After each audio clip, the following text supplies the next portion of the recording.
En survolant une partie de l'écriture, en passant aux sections qui suivent, celle qu'on appelle la partie historique où la royauté est instaurée par l'entremise de la sacrificature, on s'aperçoit que les choses commencent à prendre une autre forme et que l'on entre dans une autre dimension. On monte d'un cran. On s'éloigne de la terre, on se rapproche du ciel. Et quand on arrive au terme de ces changements associant prophètes et rois, ou quand on considère la fin du livre d'Ézéchiel, on commence à entrevoir une contrée céleste. Les prophéties d'Ézéchiel s'achèvent en mentionnant un pays entièrement refaçonné en vue de l'héritage. Et à partir de ce moment-là, c'est le temple qui régit tout de manière nouvelle. C'est le temple idéal, comme il n'y en a jamais eu auparavant, ou comme il n'y en aura jamais eu depuis l'époque d'Ézéchiel. Un temple céleste et spirituel. Oui, un temple céleste, dans une cité céleste, placé au cœur d'un pays céleste. Nous quittons la terre, le terrestre est délaissé. À présent, il s'agit du ciel. Vous devriez relire ces derniers chapitres d'Ézéchiel en vous arrêtant sur les deux événements suivants, l'élaboration du royaume et l'emplacement qu'occupe le temple, et la cité par rapport aux nations environnantes. Nous ne faisons que mentionner ce point en passant celui-ci, étant trop riche en détails et trop vaste pour retenir maintenant notre attention.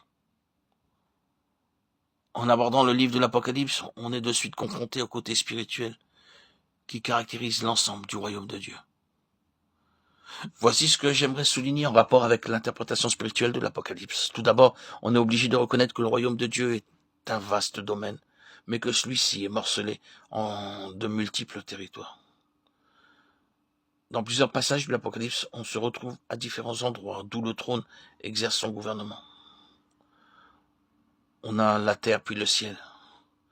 Mais on parle du ciel et de la terre comme s'il s'agissait d'une dualité, ce qui n'est pas le cas.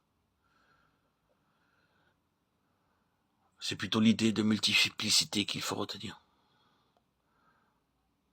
Il y a les cieux et les cieux des cieux. Paul a affirmé qu'il avait été ravi au troisième ciel de Corinthiens 12:2. Les cieux présentent donc différentes régions, différentes localités, différentes parties. Une région supérieure, une région inférieure, et peut-être même une région intermédiaire. Puis on en vient à ce fait étonnant. Les rachetés sont eux aussi répartis en plusieurs groupes et occupent différents endroits. Le Seigneur Jésus a dit, il y a plusieurs demeures dans la maison de mon Père. Jean 14:2. Ôtez de votre esprit le mot palais utilisé par la Bible du roi Jacques. Dans le ciel, il n'y a pas de rue égrenée de palais.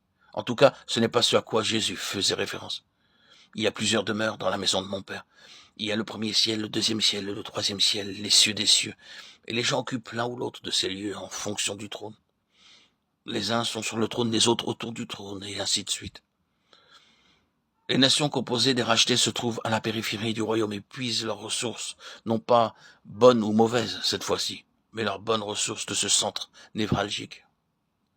Le royaume des cieux ne forme pas une unité, mais une pluralité.